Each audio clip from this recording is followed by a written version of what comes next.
यहां तक कि जो next generation offshore patrol vessel बन रहे हैं उनमें 80% से अधिक इंडिजिनस कंटेंट होगा।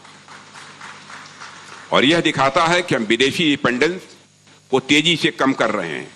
और मैं इस अवसर पर जीआरएसी को नवरत्ना स्टेटस मिलने पर भी अपनी तरफ से हार्दिक बधाई देता हूं। यह कोई सामान्य बात नहीं है नवरत्ना स्टेटस प्राप्त होना। आप लोगों ने यह करिश्मा किया है बंगाल की धरती पर। साथियों, यंत्र इंडिया लिमिटेड यानी YIL भी उतने ही गर्व से हमारे डिफेंस मैन्युफैक्चरिंग कैपेबिलिटी का पिलर बनकर खड़ा है। आज ईशापुर स्थित मेटल एंड स्टील फैक्ट्री में 2 नई मॉडर्न फैसिलिटीज का भी शिलान्यास हुआ है। इनमें advance weapons and strategic components की क्रिटिकल सप्लाई चेन पूरी तरह से सिक्योर होगी। अक्टूबर 2021 में एग्जिस्टेंस में आने के बावजूद इतने कम समय में ही इस कंपनी ने जो भी हमारे प्रारंभ के चैलेंजेस थे उन चैलेंजेस को पार करते हुए लगातार फाइनेंशियल और रेगुलेटरी एक्सेलेंस भी हासिल किया है। ट्रेडिशनल गोला बारूद से आगे बढ़ते हुए YIL रिसर्च एंड डेवलपमेंट पर भी लगातार इन्वेस्टमेंट कर रहा है। साथियों, YIL ने MSF ईशापुर में 750 करोड़ रुपए से अधिक का इन्वेस्टमेंट किया है। और ये इन्वेस्टमेंट 1976 से चली आ रही पुराने सिस्टम को बदलकर इंडस्ट्री 4.0 कैपेबल प्रिसीजन मैन्युफैक्चरिंग स्थापित करेगा। इससे हम और भी तेजी से स्वदेशी हथियारों के निर्माण की ओर अपने कदम आगे बढ़ाएंगे।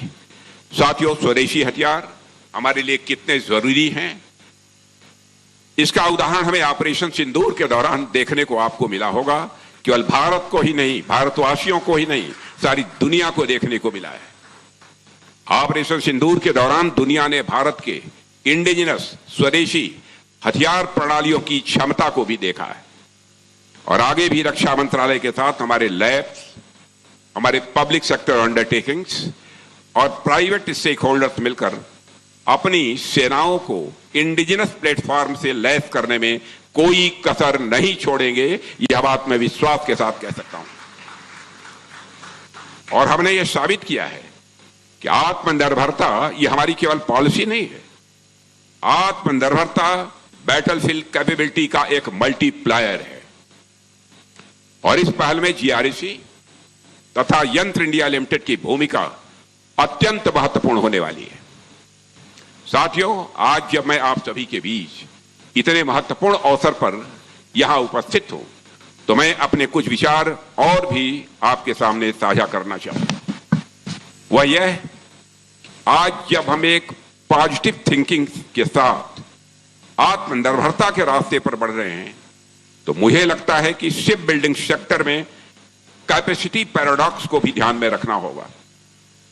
कैपेसिटी पैराडॉक्स का विचार शिप बिल्डिंग की दुनिया में चल रहे एक बड़े बदलाव को समझने में मदद करता है।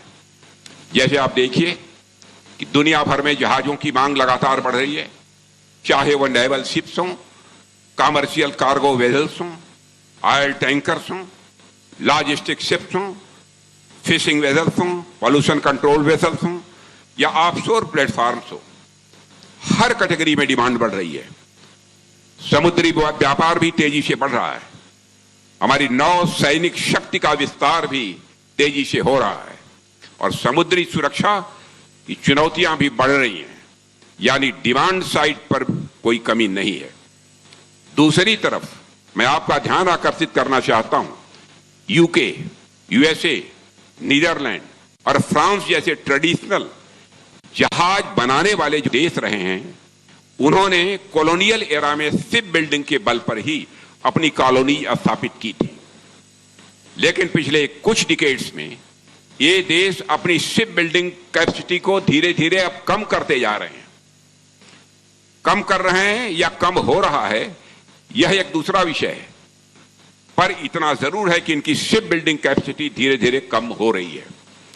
इसके पीछे कई कारण हैं, जैसे लेबर कास्ट का बढ़ना, जो नौजवानों की यह पीढ़ी है इस क्षेत्र में उनका न आना, नई फ्रंटियर टेक्नोलॉजी पर ध्यान केंद्रित करना और पुरानी शिपयार्ड का मॉडर्नाइजेशन न हो पाना।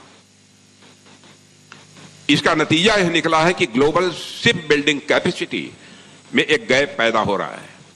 और तीसरी और सबसे इंटरेस्टिंग बात यह है कि जहाज निर्माण में टेक्नोलॉजी इतनी तेजी से बदल रही है, जब तक एक जहाज डिजाइन और डेवलपमेंट का उसका काम पूरा होता है, तब तक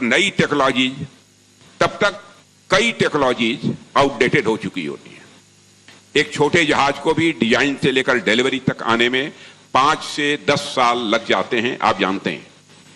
बड़े वारशिप्स या एडवांस कॉमर्शियल वेजल्स के मामले में तो 15 to 20 ईयर तक का समय लग जाता है। इस बीच propulsion systems, sensors, weapons, automation, green fuel technology, सब कुछ काफी बदल जाता है।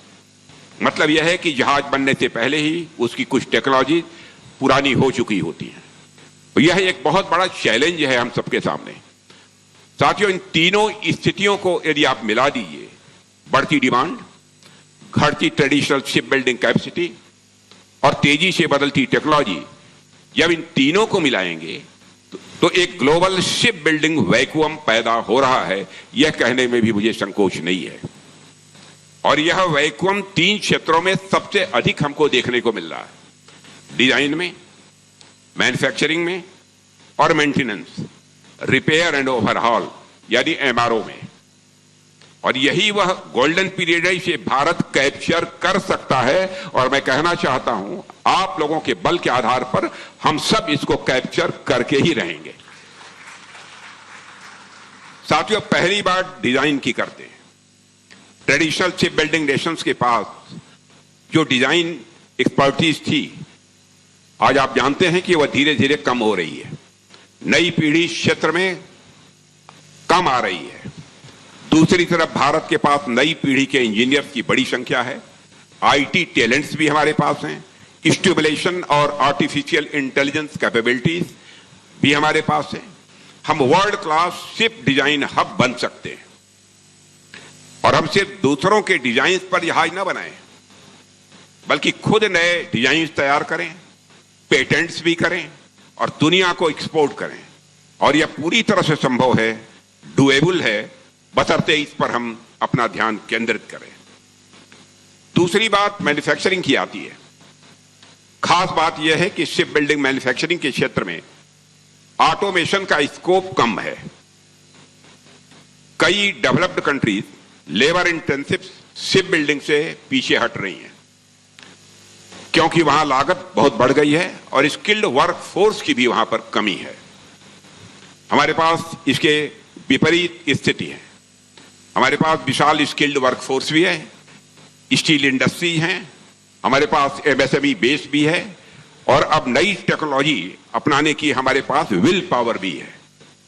यदि हम अपनी मैन्युफैक्चरिंग कैपेसिटी को मॉडर्न बनाएं और ग्लोबल क्वालिटी स्टैंडर्ड्स पर काम करें, तो भारत दुनिया का अगला बड़ा शिप बिल्डिंग हब बनकर रहेगा।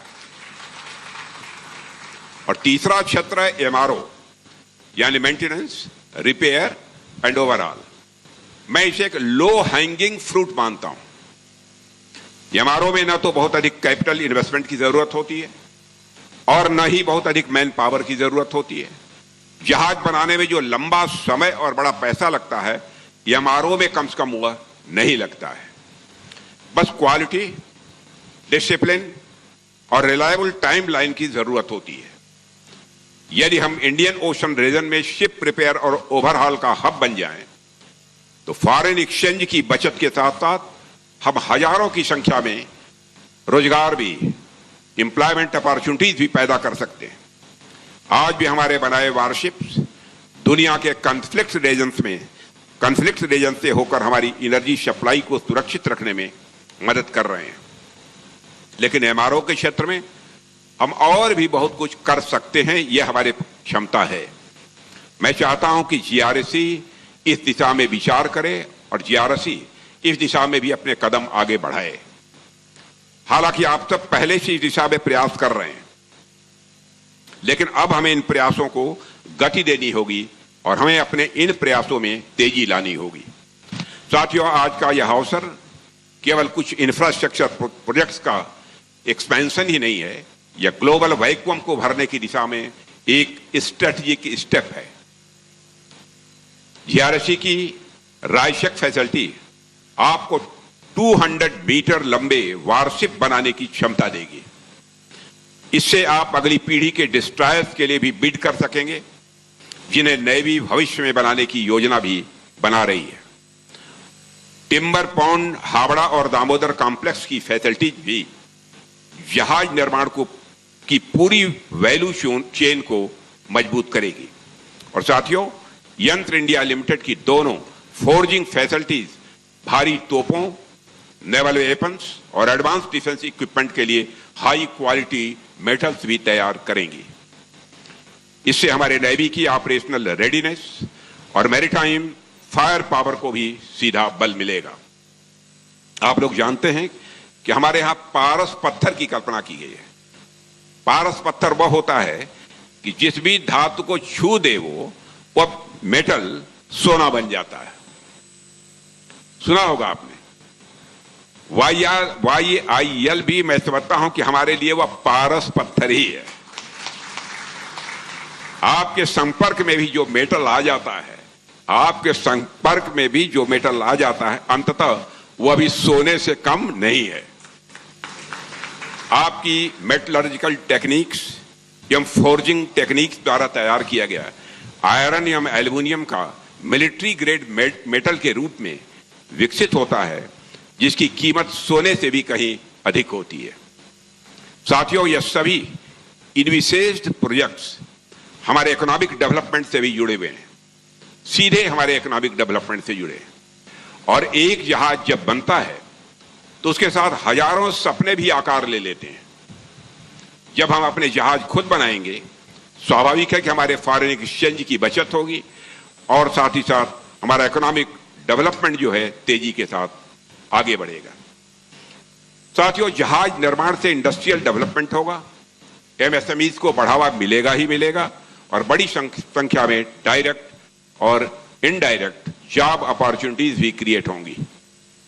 यह बंगाल के लिए और भी महत्वपूर्ण है, क्योंकि यहां की अर्थव्यवस्था, यहां की इकॉनमी को अब एक नई गति की आवश्यकता है। और मैं आश्वस्त हूं कि हमारे यहां के मुख्यमंत्री शिवेंद्र जी अधिकारी का हर प्रकार का सहयोग आप सबको प्राप्त होगा, यह मैं आपको आश्वस्त करना चाहता हूं। जीआरएससी के पास 800 से अधिक जहाजों के निर्माण का एक बहुत ही एक्सपीरियंस है। आपके पास टेक्निकल नो हाउ है, आपके पास स्किल्ड वर्कफोर्स है और अब एक्सटेंडेड कैपेसिटी भी आपके पास होगी। आपको इसका पूरा उपयोग करना होगा। और जैसा मुझे बताया गया कि आप सभी नेवी के ऑर्डर्स के साथ साथ एक जर्मनी कंपनी के भी 12 कार्गो शिप्स भी आप बना रहे हैं। यह बिल्कुल हमारी मेक इन इंडिया और मेक फॉर द वर्ल्ड की विजन के अनुरूप है। जैसे जैसे आपकी कैपेसिटी बढ़ेगी, आपको डोमेस्टिक और इंटरनेशनल दोनों ही मार्केट्स में अधिक एग्रेसिव बिडिंग करनी ही होगी। अब हमारी सोच यह नहीं होनी चाहिए कि भारत को दुनिया से क्या खरीदना है। हमारी सोच अभी यह होनी चाहिए कि हमें दुनिया को क्या देना है। आप पहले भी 2 वारशिप एक्सपोर्ट कर चुके हैं और कई फ्रेंडली नेशंस भारत की और नेवल शिप्स की मांग के लिए देख रहे हैं। मैं समझता हूं साथियों, यह अवसर जो हमको प्राप्त हुआ है, इसे हमें भविष्य में खोना नहीं है। प्रधानमंत्री जी ने स्वतंत्रता दिवस के संबोधन में कहा था कि हमें कॉम्पिटिटिव रेट्स पर क्वालिटी प्रोडक्ट्स डिलीवर करने होंगे। शुरुआत में प्रॉफिट मार्जिन्स कम हो सकते हैं, लेकिन वॉल्यूम उसकी भरपाई कर देगा। और हमें यही अप्रोच रखनी होगी। हमें अपनी लागत को यानी इन्वेस्टमेंट को घटाना होगा, क्वालिटी हमको इंप्रूव करनी होगी और टाइमली डिलीवरी भी इंश्योर करनी होगी। तभी हम ग्लोबल कंपटीशन में खड़े हो पाएंगे। हमारा लक्ष्य होना चाहिए कि क्वालिटी ऐसी कि दुनिया भरोसा करे, क्वालिटी ऐसी कि दुनिया भरोसा करे, कास्ट ऐसी कि दुनिया चुने और डिलीवरी ऐसी कि दुनिया बार बार ऑर्डर करे। साथियों, मैं जानता हूं आपके सामने चैलेंजेज हैं, इसमें कहीं दो मत नहीं है। वाइटल कंपोनेंट्स की आपूर्ति में कभी कभी तरह तरह की बाधाएं भी आती हैं और प्राइवेट सेक्टर की भागीदारी अभी उस स्तर पर नहीं है जिस स्तर पर होनी चाहिए थी। सरकार इन मुद्दों को हल करने के लिए लगातार काम कर रही है और जैसे जैसे प्राइवेट सेक्टर की भागीदारी बढ़ेगी कई बाधाएं अपने आप हल हो जाएंगी, इतना मैं आपको आश्वस्त करना चाहता हूं। यहां उपस्थित इंडस्ट्री कैप्टन से भी मेरा आग्रह है कि वे आगे आएं और इस यात्रा में वह भी भागीदार बने। यही समय है और यही सही समय है। समुद्री क्षेत्र के विकास पर जो जोर दिया जा रहा है उसे देखते हुए आपको कभी भी प्रॉफिट की कमी नहीं होगी। और साथियों, आज के इन 5 प्रोजेक्ट्स का शिलान्यास इस बात का संकेत है कि हम अपनी डिफेंस मैन्युफैक्चरिंग कैपेबिलिटीज को हर स्तर पर विस्तार दे रहे हैं। और यह केवल सरकार का प्रयास नहीं है, बल्कि इसमें हमारे public sector undertakings, private industries, हमारी एमएसएमईज और एकेडमिक इंस्टीट्यूशंस सभी की भागीदारी आवश्यक है। आप देखेंगे कि जो इन्वेस्ट आज आप करेंगे वह आने वाले वर्षों में कई गुना होकर अपने आप वापस आएगा। सरकार आपके साथ है और डिमांड भी बढ़ रही है। ऐसे में सबको एक साथ इस सेक्टर में आना चाहिए। मैं जीआरएसी और यंत्र इंडिया लिमिटेड के सभी अधिकारियों, सभी इंजीनियर्स, सभी कर्मचारियों और अपने सभी श्रमिक भाइयों को भी अपनी तरफ से हार्दिक बधाई देता हूं। आप सभी के सम्मिलित प्रयास से ही यह संभव हो रहा है और आने वाले समय में जीआरएसी द ग्रेट जीआरएसी के रूप में सामने आएगा, इसमें मुझे रंच मात्र भी संदेह नहीं है। और आप कहेंगे तो इस जीआरएसी का वह ऐसे हालात जिस दिन पैदा होंगे, इस जीआरएसी का नाम बदलकर द ग्रेट जीआरएसी रखने में मुझे संकोच नहीं होगा। मैं भारतीय नौसेना की भी सराहना करता हूं जो स्वदेशी उत्पादों पर भरोसा कर रही है और हमारे सारे तीनों फोर्सेस इंडिजिनस आइटम्स पर अब भरोसा कर रही हैं और स्वदेशी जहाज निर्माण को भी इंडियन नेवी भी बराबर प्रोत्साहन दे रही है। यहां पर Sanjeev Kumar, secretary defence production भी मौजूद हैं। आपकी लीडरशिप में डिफेंस प्रोडक्शन बराबर नई ऊंचाइयां छू रहा है। पूरी लगन के साथ हमारे संजीव कुमार जी लगे रहते हैं और आपका एक इवेंट खत्म नहीं होता तब तक अगले इवेंट्स लाइन में तैयार रहते हैं। और इस 27 तारीख को इनके ही इवेंट में मुझे जाना है। फिर इस निष्ठा और समर्पण के लिए आप सराहना के पात्र हैं। मुझे विश्वास है कि 5 प्रोजेक्ट्स समय पर पूरे होंगे और जीआरएसी और वाईएल की टीमें इस चैलेंज को पूरी निष्ठा से पूरी करेंगी। मुझे पूरा भी भरोसा है कि आप सभी लोग मिलजुल कर इस यात्रा को सफल बनाएंगे। अंत में एक बार फिर इस आयोजन के लिए आप सभी को हार्दिक शुभकामनाएं देता हूं और अपनी बात यहीं समाप्त करता हूं। आप सबको बहुत बहुत धन्यवाद।